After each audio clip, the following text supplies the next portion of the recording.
Rüyaları kontrol etmek güzel. Peki bunu isteyerek yapabilir miyiz? Sonuçta lucid rüyalar genellikle spontan gelişiyor. Ancak iyi haber şu.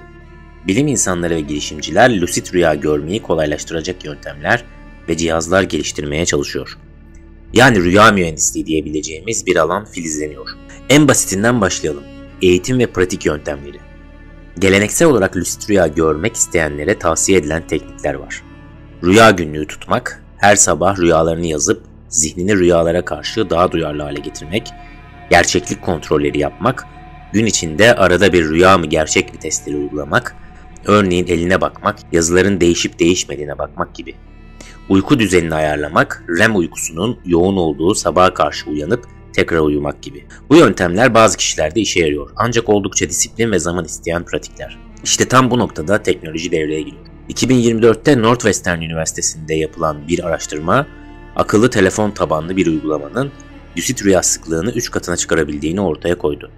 Bu uygulama hedefli lucidite yeniden aktifleştirme denilen bir yöntem kullanıyor. Mantığı şöyle. Kişi uyanıkken belli bir ses tonunu "ben rüyadayım, farkına var" düşüncesiyle eşleştirecek şekilde kendini koşullandırıyor. Yani bir çeşit Pavlov'un köpeği misali, tonda duyunca burası rüya deme alışkanlığı geliştiriyor. Ardından uykuya geçtiğinde uygulama doğru zamanda, özellikle REM uykusu sırasında bu aynı sesi çalıyor. Beyin bu sesi duyar duymaz rüyanın içinde bu ses rüya farkındalığı diye koşullanmış olduğundan kişi rüya içinde bilinç kazanabiliyor. Çalışmada bu yöntemi kullanan katılımcıların lucid rüya görme oranı belirgin biçimde arttı.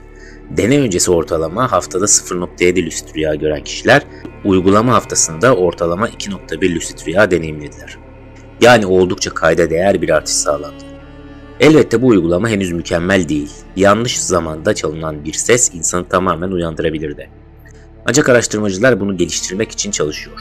Örneğin giyilebilir teknolojiler ile entegre ederek uygulamanın gerçekten kişinin REM uykusunda olduğunu anladığında sesi çalmasını sağlamaya çalışıyorlar. Muse isimli beyin dalgası ölçen bir başlık ile bu entegrasyonu denemeye başlamışlar bile. Yani yakında uyurken EEG verilerimize bakıp "tamam şimdi rüya görüyor, sesi verelim" diyen akıllı cihazlarımız olabilir. Teknoloji sadece lucid rüya indüklemekle kalmıyor. Aynı zamanda rüya içeriğini manipüle etmeye yönelik araştırmalar da var.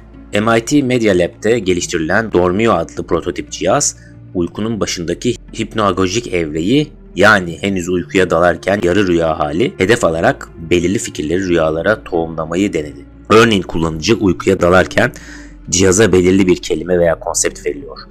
Cihaz kişinin dalmak üzere olduğunu algıladığında bu kelimeyi kulağına fısıldıyor. Sonuç, birçok denekte o kelimeyle ilişkili rüya temaları görülüyor. Bu yöntemle insanların yaratıcı problem çözme kabiliyetlerini geliştirmeye yönelik çalışmalar yapılıyor. Mesela uyumadan önce aklınıza bir sorun atıp cihazla o sorunu hatırlayıp rüyanızda yaratıcı bir çözüm bulmak gibi. Gelecekte rüya mühendisliği çok daha ileri gidebilir. Belki bir gün VR sanal gerçeklik deneyimlerini rüya sırasında yaşatmak mümkün olur. Matrix filmindeki gibi bir simülasyondan bahsetmiyorum. Ama diyelim ki ekip halinde bir oyunu rüya ortamında oynamak. Ütopik görünebilir ama güncel deneyler en azından iki kişinin rüyada iletişim kurabildiğini iddia etmeye başladı bile. Bu teknoloji güvenilir hale gelirse ileride terapistler hastalarının rüyalarına konuk olup onlara telkinler verebilir. Veya çiftler rüyada buluşup birlikte bilinçli bir rüya paylaşabilir. Tamamen teorik ama heyecan verici olasılıklar. REM Space adlı girişimin kurucusunun dediği gibi dün rüyalarda iletişim kurmak bilim kurguydu. Yarın sıradan bir şey haline gelebilir. Tabii bütün bunlar harika olmakla birlikte etik ve güvenlik boyutunda düşünmek gerek. Rüyalarımız mahremdir. Bilinçaltımızın özgürce at koşturduğu belki de son kalelerden biridir. Eğer bir gün rüyalara müdahale etmek mümkün olursa bu teknolojiyi kimin nasıl kullanacağı önemli bir soru olacak. Biz olumlu tarafından bakalım. Rüya mühendisliği kabus bozan cihazlardan yaratıcı ilham veren uygulamalara kadar pek çok farklı yenilik getirebilir. Tüm bu anlattıklarımız bizi nihai bir farkındalığa sürüklüyor. Aslında yalnızca beynimizin izin verdiği kadarını deneyimliyoruz. Gerek uyanık hayatımızda gerek rüyalarda algılarımız ve deneyimlerimiz tamamen zihnimizin süzgecinden geçerek şekilleniyor. Bu da şu anlama geliyor: algımızın sınırları gerçekliğimizin de sınırlarıdır. Daha önce de değindiğimiz gibi insanın duyu organları evrendeki sinyallerin ancak küçük bir kısmına hassastır. Görme örneğini verdik. Benzer şekilde işitme duyumuz da belirli frekanslar arasında algılar. Koku ve tat duyularımız birçok hayvana kıyasla kısıtlıdır. Hatta algılayamadığımız bazı doğal kuvvetler var. Mesela manyetik alanları kuşlar gibi hissedemeyiz. ya da yarasalar gibi ultrasonik göremeyiz. Yani evrenin muazzam zenginliğine kıyasla bizim deneyimimiz oldukça dar bir bantta gerçekleşir. Ama biz bu bantta yaşadığımız için gerçek bizim için o banttan ibaret olur. Sadece duyuların alım kapasitesi değil, beynimizin işleyiş şekli de bir sınır oluşturur. Beyin gelen veriyi işlerken inanılmaz derecede filtreler ve düzenler. Örneğin gözlerimizin görüş alanının kenarında periferik görüş, aslında görüntü çok net değildir. Ama beynimiz bunu otomatik doldurur ve biz sanki her yeri net görüyormuşuz sanırız. Ani bir harekete kadar kenarda bulanık bir alan olduğunu fark etmeyiz. Yine de benzer bir şekilde görsel sistemimiz gözlerimizin kör noktasını retinadaki optik sinirin girdiği bölge çevresindeki desenlerle doldurur. Orada aslında bir görüntü yoktur ama beyin boşluk bırakmıyor. Bu gibi işlemler beynimizin gerçeklik illüzyonu yarattığını gösteriyor. Ki aslında gerçeklik dediğimiz deneyim beynin inşa ettiği en büyük illüzyon olabilir. Sonuçta bilinç dış dünyanın sadık bir kopyasını sunmuyor. Duysal kanıtlara dayanarak en mantıklı, en faydalı hikayeyi anlatıyor. Bu noktada felsefi bir soruya geliyoruz. Hakikatin tamamını bilebilecek miyiz?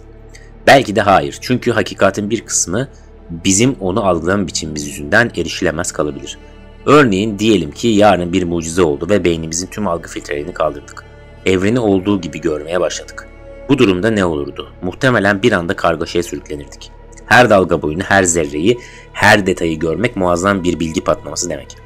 Beynimiz bunu anlamlandırmakta zorlanırdı. Yani belki de hakikatin tamamı bizim taşıyabileceğimizden fazla bir yük. Öte yandan bilimin ilerlemesiyle cihazlar ve yöntemler aracılığıyla kendi algı ufkumuzu genişletiyoruz. Teleskoplar ve mikroskoplar gözlerimizin asla tek başına göremeyeceği şeyleri görmemizi sağladı. Radyo alıcıları, X ışın detektörleri evreni farklı gözlerle incelememize imkan verdi. Yine de bu verileri anlamlandıran son nokta yine beynimiz. Zihnimizin modellerine çevirerek ancak kendi anlayabileceğimiz dile tercüme ederek kullanıyoruz. Tüm bu sınırlar ve filtrelere rağmen ortak bir gerçeklik deneyimimiz de var. Yani herkes kendi kafasının içinde bambaşka bir dünya yaşıyor desek de aslında pek çok konuda örtüşen deneyimler paylaşıyoruz. Bu da büyük ölçüde biyolojik benzerliklerimiz sayesindedir. İnsan beyninin temel çalışma prensipleri tüm türümüzde ortak olduğu için benzer şeyleri benzer algılıyoruz. Elbette kişiler arası farklar olsa da bu sayede iletişim kurabiliyor, bilim yapabiliyor, uzlaşabiliyoruz. Yani sübjektif dünyalarımızın kesişim kümesi bizim toplumsal ve bilimsel gerçekliğimizi oluşturuyor. Ancak unutmamak gerekir ki gördüğümüz her şey, duyduğumuz her ses, hissettiğimiz her dokunuş beynimizde oluşan bir deneyimdir. Dışarıda bir gerçek var olsa bile bizim deneyimlediğimiz beynimizin yarattığı temsildir. Bu farkındalık aslında çok derin felsefi sorular doğurur. Solipsizm denen görüşe göre örneğin kendi zihnimiz dışında hiçbir şeyden emin olamayız. Yani ben varsam, kendi düşüncelerim varsa bunlar tamam. Ama dış dünya belki de sadece benim zihnimdeki bir hayal düşüncesi. Bu uç noktaya varmak pratikte çok kullanışlı olmasa da felsefi açıdan uyarıcıdır. Bir başka modern tartışma da simülasyon teorisi. Belki de tüm evrenimiz ileri bir medeniyetin yarattığı bir bilgisayar simülasyonu. Bu da bir çeşit kolektif rüya ihtimalini düşündürüyor. Kanıtı zor ama akla bir kez girince çıkmayan türden. Algımızın sınırları ve yanılabilir olması mütevazi olmamızı gerektirir. İnsan olarak gerçekliği kısıtlı bir pencereden görüyoruz. Beynimiz olağanüstü bir organ, bize anlamlı bir dünya sunuyor ama aynı zamanda bir sihirbaz gibi gerçeği işleyip değiştiriyor. Rüyalar örneğinde gördüğümüz gibi bu sihirbaz tüm dünyayı sıfırdan meydana getirebilir. Lucid rüyalar örneğinde ise bu sihirli süreçle bilinçli bir etkileşime girebileceğimizi öğrendik. Yani perdenin arkasına azıcık göz atma şansı bulduk diyebiliriz. Sonuç olarak beynimizin gerçeklik yaratma kapasitesi hem hayranlık uyandırıcı hem de ufuk açıcı bir konu. Gündelik hayatımızda gerçek dediğimiz deneyimin aslında ne kadar kısıtlı, işlenmiş ve öznel olduğunu kavramak dünyaya bakışımızı değiştiriyor. Bu videoda beynimizin dış dünyadan gelen sınırlı sinyalleri alıp nasıl zengin ve tutarlı bir evren tablosu çizdiğine baktık. Rüyaların, özellikle de lucid rüyaların bu tablonun farklı versiyonları olabileceğini gördük. İleri teknolojiyle belki de rüyaların kontrol edilebileceğini, hatta paylaşılabileceği olasılıklarını tartıştık. Ve nihayet algımızın sınırlarının farkına vararak acaba bildiğimiz gerçek ne kadar gerçek sorusunu sorduk. Bu sorunun tek bir cevabı yok. Belki hiçbir zamanda olmayacak. Belki de hepimiz ortak bir rüyanın içinde yol alan bilinçleriz. Şu an bir rüya içinde olsaydınız bunu fark edebilir miydiniz sorusu bu yüzden önemli. Filozofların yüzyıllardır dile getirdiği gibi kesin bildiğimizi sandığımız şeyleri bile arada bir sorgulamak iyidir. Ama günlük hayatta elbette ki bu şüpheyle yaşamak zor. Zaten beynimiz de bize sürekli merak etme dünya gerçek sinyali vererek işlerimizi yoluna koyuyor. O halde pratik bir dengeyle bitirelim. Evet, muhtemelen şu an gerçek dünyanın içindeyiz.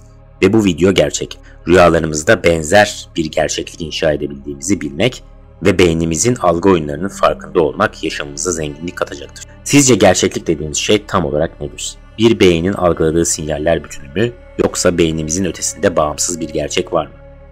Hiç lucid rüya deneyiminiz oldu mu? Veya bu konuda ne düşünüyorsunuz? Yorumlarda paylaşmayı unutmayın. Unutmayalım, bilimin de felsefenin de ilerlemesi sorular sormakla başlar. Şimdilik gerçeklikle rüyalar arasındaki bu ince çizginin tadını çıkaralım ve merak etmeye, keşfetmeye devam edelim.